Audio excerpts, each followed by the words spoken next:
안녕하십니까. 코퍼스 크리스티 우리 교회 성도 여러분, 저는 필라델피아에 사는 김동호 집사라고 합니다. 코퍼스 크리스티 교회에서 홍영기 집사님께서 궁금한 창조론에 대해서 궁금한 질문이 있다 그래갖고 제가 간단하게 설명을 하고자 합니다. 도대체 노아의 홍수에서 살아남은 그 자식들이 어떻게 인종이 분류되고 어떻게 이동을 해갔느냐. 창세기 6장 20절 부분을 좀 이렇게 띄웠습니다. 한번 볼까요? 새가 그 종류대로, 가축이 그 종류대로, 땅에 기는 모든 것이 그 종류대로 각기 둘씩 4개로 나오리니, 4개로 나오리니 그 생명을 보존하게 하라. 이렇게 말씀하셨습니다. 이제 이 앞에 사건들은 우리 성도님들이 잘 아실 테니까 제가 생략을 하고요. 이제 노아가 배를 짓고 그 홍수에 대비해 갖고 이제 모든 걸 준비하는데 하나님께서 창조하신 생명체를 하나님께서 보존하시고자 하셨습니다. 그런데 물론 새로 만드셔도 됐겠지만은 하나님이 이미 있었던 창조물들을 하나님께서 귀하게 이제 여기시고 그놈들을 보존하고자 했었던 겁니다. 그 중에서 사람은 노아의 가족들만 보존하기로 했습니다. 근데 먼저 이제 이 창조과학이 1시간, 2시간, 10시간, 20시간 요거에 끝나는 게 아니고 보통 강의를 처음부터 끝까지 쭉 하면 약 60시간 정도가 걸립니다. 근데 이제 그걸 이제 다 거두절미하고 필요한 부분만 얘기를 하도록 하겠습니다. 창조론, 그 다음에 그 하나님의 노아의 홍수 심판 사건, 이게 나오면 같이 따라 나오는 게 이제 진화에 대한 얘기가 나오죠. 근데 진화는 이제 다 빼버리겠습니다. 근데 이제 여러분들이 이제 좀, 염두에 두셔야 될 게, kinds와 species를 여러분들이 좀 알아두셔야 되는데요. kinds는 우리 말대로 얘기한다면 이제 종류입니다, 종류. 요 지금 성경에서 언급된 대로 종류를 얘기하고, species는 종을 얘기합니다. 조금 말이 같은 것 같은데 사실은 엄격히 얘기하면은 완전히 다른 얘기입니다. 종은 어떤 거를 얘기하는 거냐면요. 예를 들어서 사람이다. 그 다음에 코끼리다. 혹은 호랑이다. 이런 것들은 종이 완전히 다른 겁니다. 그게 카인즈입니다. 그리고 스페시스는 우리가 생물 시간에 배웠었죠. 종속, 과목, 강문, 계. 이렇게 우리가 분류를 하잖아요. 그 린네 그 분류법인데 거기서 종속, 과목, 강문, 계라는 그 분류법에서 가장 하위 단계의 분류법이 바로 종입니다. 예를 들어서 강아지로 얘기한다면 치아와가 있고 셰퍼드가 있고 그다음에 그런 종류의 개는 잘 몰라가 하여튼 그렇게 있잖아요. 그런 것들을 우리는 종이라 그럽니다. 그래서 여기 종이 좀 다르다. 그래갖고 이건 무슨 종이냐, 이건 무슨 종이냐 이렇게 얘기를 하죠. 그 종끼리는 종이 달라도 교배가 가능합니다. 반면에 종류는 종류가 다르면 교배 자체가 안 됩니다. 옛날에 그 린네가 분류할 때 종속, 과목, 강문, 계는 그냥 형태적으로 보고 분류를 했던 거예요. 근데 사실 이것은 현재에 와선 쓰지 않습니다.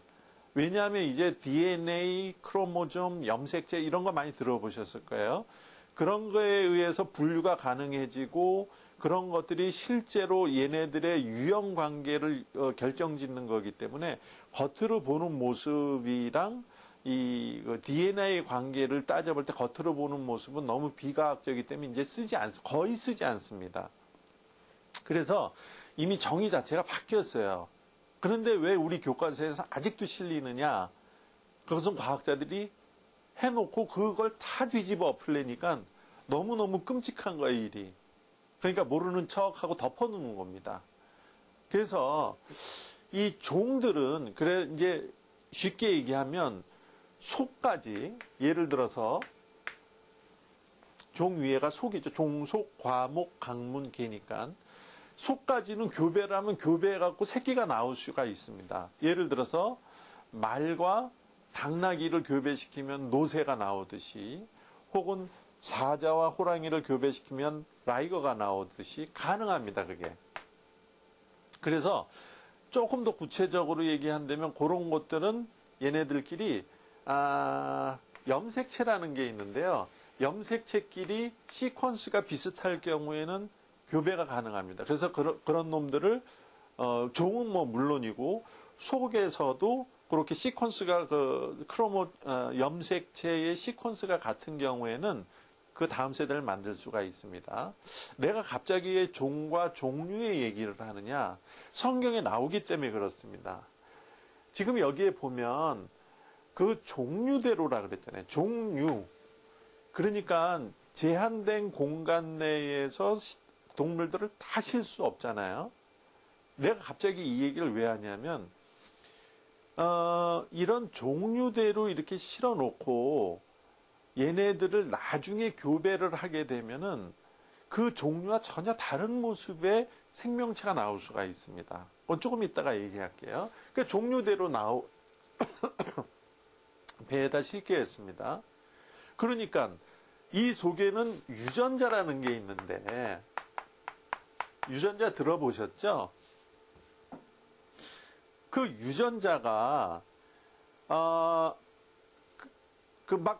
혼합되어 있는 걸 잡종이라 그래요.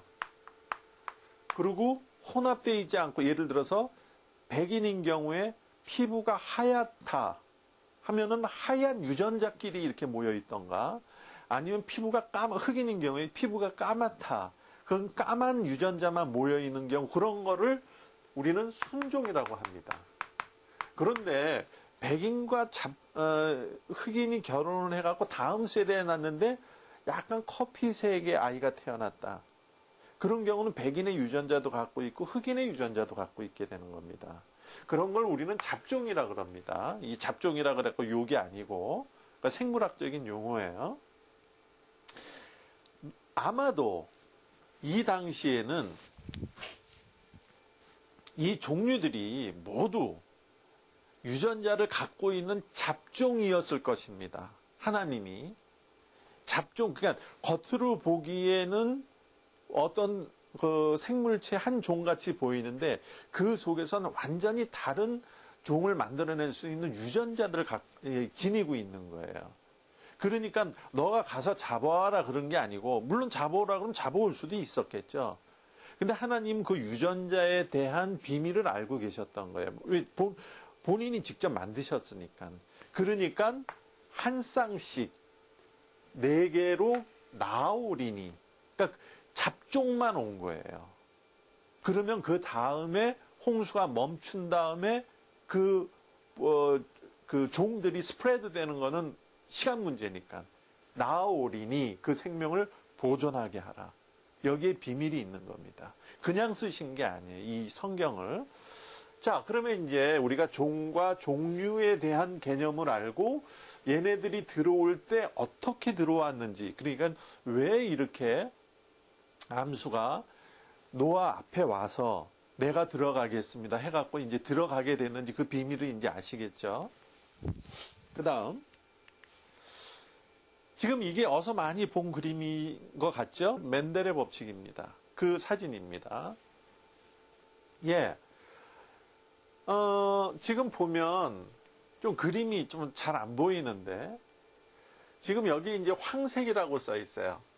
여기에 녹색이라고 써 있어요. 다음에는 황색이 나옵니다. 이건 어떤 거를 얘기하는 거냐면 황색 순종, 녹색 순종, 그러니까 색깔이 황색을 띠는 유전자 순종, 그 다음에 녹색을 띠는 유전자 순종, 얘네들을 교배시켜서 다음 세대를 만들게 되면 예외 없이 황색만 나옵니다. 왜냐하면 이 순종끼리 황색과 녹색 중에는 둘 중에 하나가 익스프레션이 잘 되는 우성이 있어요. 그러니까 마치 동전의 양면처럼 동전을 던졌을 때 앞면이 나오면서 뒷면이 나온다는 말은 있을 수가 없잖아요. 황색과 녹색이 동시에 있게 되면 그 중에 한 색만 표현이 됩니다. 유전적으로. 그러니까 유전적 규칙에서 그건 이제 또 얘기하자면 시험 보는 그런 수준이 되니까 그냥 그렇게 이해하세요. 동전의 양면처럼 둘 중에 하나만 나옵니다. 그렇게 섞여 있을 때, 잡종으로 섞여 있을 때 유전자가 여기는 황색과 녹색 이렇게 있다 그랬죠. 이렇게 두 개가 섞여 있을 때 한 개만 발현이 되는 것을 우리는 우성이라 그래. 그러니까 또 여러분들이 헷갈리는 게 우성이면 좋은 유전자라고 알고 있는데 수험생도 그렇게 많이 알고 있습니다. 우성이 좋은 유전자가 아니고 하나를 디프레스하고 자기는 익스프레션이 되는 것을 우성이라 그래요. 그리고 디프레스 되는 것을 열성이라 그래요. 그게 좋은 유전자든 나쁜 유전자든 그걸 떠나서, 그러니까 이 황색은 겉으로 보기에는 황색이지만 지 속에는 녹색 유전자를 갖고 있는 거예요. 그래서 멘델이란 이 놀라운 신부가 머리가 굉장히 좋았어요. 이 사람은 신부였었지만 사실은 과학대학을 나온 과학도였었습니다. 멘델이라는 사람이 그 규칙을 발견해낸 거예요. 이렇게 잡종인 경우에는 황색끼리 교배시키면 다음 세대, 우리가 이 위에 부모의 세대에서 보이지 않던 황색 이외에 녹색이 나온다는 걸 알게 돼요. 여기 녹색이 나오는 거예요. 이게 멘델의 법칙, 수능에서 3점짜리 문제입니다. 찰스 다윈이 이 멘델의 논문을 발표하기 전에 이걸 썼는데 사실은 그게 진화가 아니고 엄밀히 얘기하면 현대적 용어로 얘기하면 변이에요. 변이, 체인지 되는 거예요, 형태가. 그런데 이 사람은 그게 발전하는 거라고 착각을 한 거예요. 그래서 이렇게 보이지 않던 형질이 표현이 됩니다. 확률적으로 3대 1의 비율로. 그래서 여러분들 한국에 멸종됐었던 삽살개가 어떻게 생겨났냐면 그 유전자를 가지고, 겉으로는 보이지 않지만 그 유전자를 갖고 있는 개들끼리 그 육종을 하는 박사들끼리 모여갖고 교배를 시켜본 거예요. 계속 교배를 시켜본 거예요. 그랬더니 그 어미개에서 보이지 않던 털이 긴 큰 개가 나오더라는 거지. 그게 삽살개 유전자를 찾아내는 방법이에요. 그래서 이렇게 멘델이랑 찰스 다윈 얘기가 완전히 대립되는 얘기가 나오게 됩니다. 그래서 찰스 다윈 얘기는 워낙 또 그 모순이 방대하니까 그거는 뭐 지금 다 얘기할 수 없고 이렇게 됩니다. 자, 그래서 이제 한번 볼까요? 하나님이 노아에게 명하신 대로 암수 둘씩 노아에게 나와, 아까 얘기했었죠. 나와 방주로 들어갔으며, 여기 이제 창세기 7장 9절 말씀입니다. 왜 이렇게 됐는지 아시겠죠? 왜 나와왔는지. 그리고 얘네들이 겉으로 지금처럼 다양한 그 모습의 생물이 아니고 종류대로 들어간 이유를 아시겠죠? 그리고 그들과 모든 들짐승이 그 종류대로, 모든 가축이 그 종류대로, 땅에 기는 모든 것이 그 종류대로, 모든 새가 그 종류대로 들어갔다고 지금 종류대로 계속 반복합니다. 성경에서 반복하는 건 중요하다는 얘기죠. 예, 끝없이 반복하고 있습니다. 종류대로. 왜? 이렇게 잡종인 놈들이 들어가서 완전히 다른 그 종류 개체만 있으면 제한된 방주 내에 그 동물들을 다 실을 수 있는 거예요. 그리고 얘네들이 다시 땅으로 내려와서 생육하고 번성하게 되면 거기서 못 보던 형질들이 나오게 되는 겁니다. 아시겠죠? 사람도 마찬가지입니다.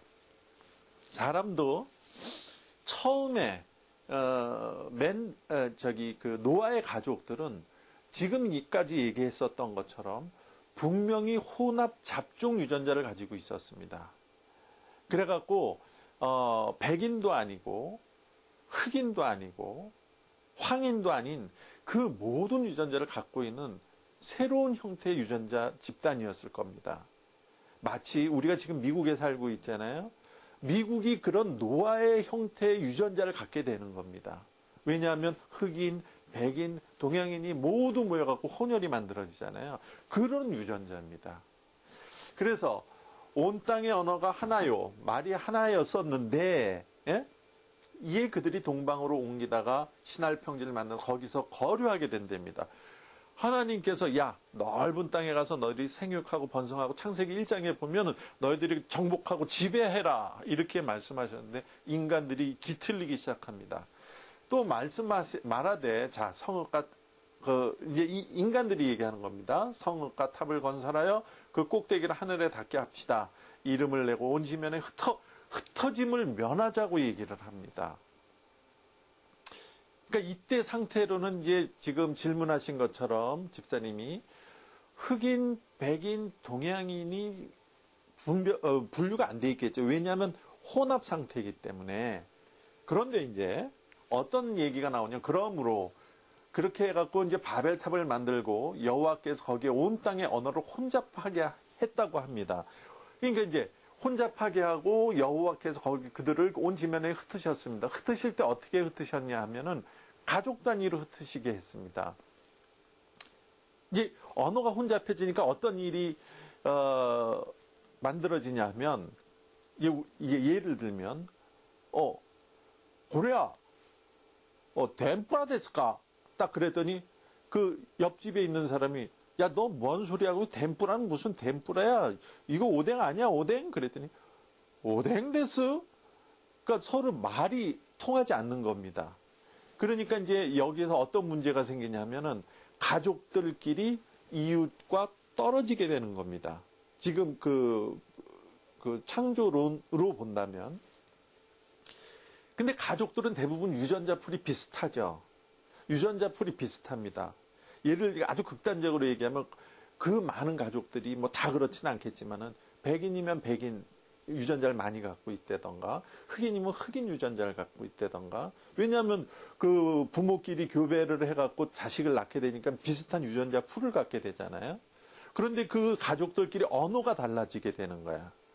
그러니까 어떤 문제가 생기냐 하면은 이제 그 가족들끼리 언어가 안 통하니까 흩어지기 시작합니다. 근데 그런 증거들이 나와요.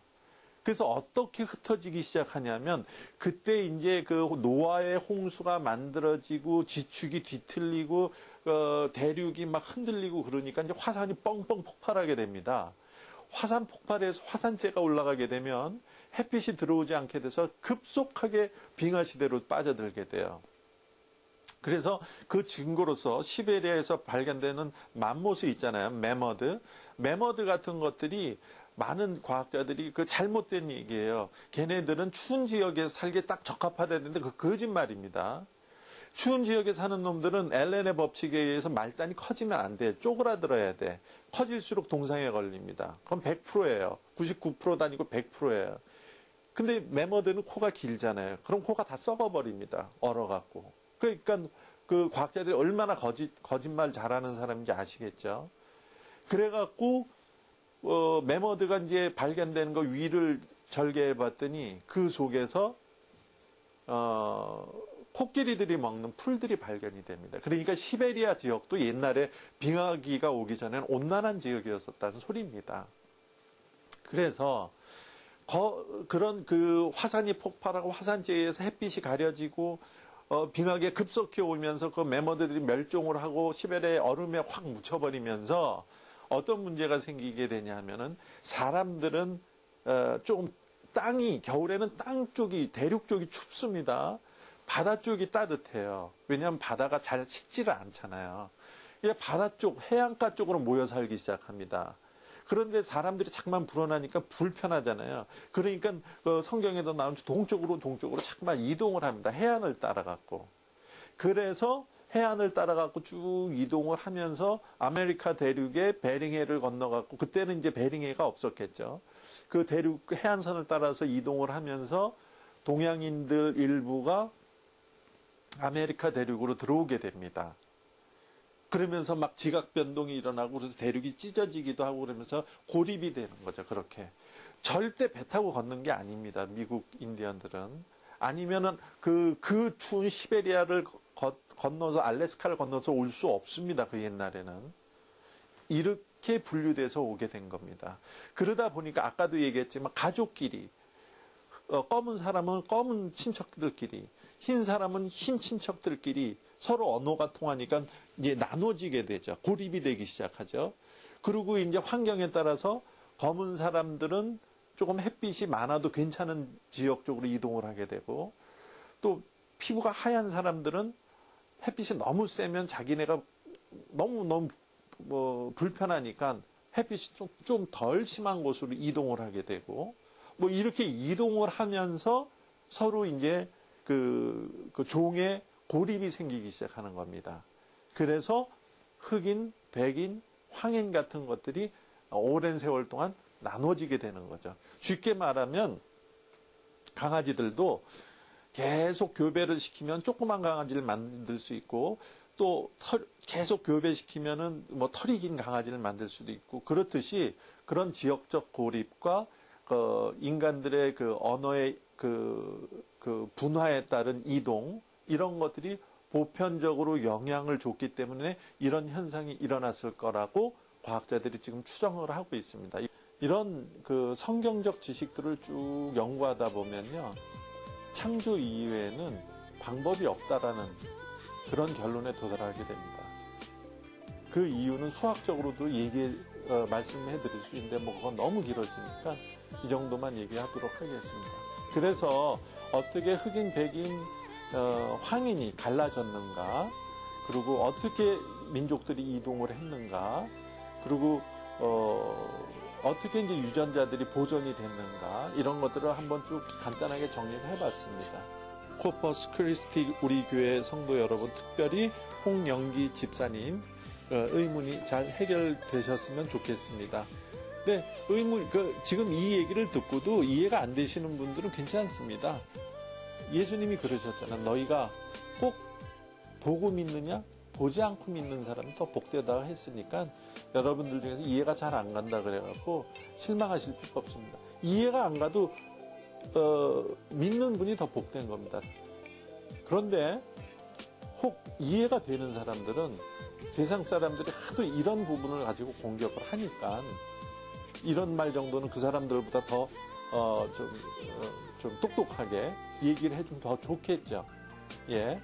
그래서 오늘 이렇게 그 노아의 홍수에 관한 간단한 질문은 여기서 마치도록 하겠습니다. 예, 은혜 많이 받으시고 주일 성수 잘 하시고 항상 하나님 주신 복 많이 누리시기 바랍니다. 감사합니다.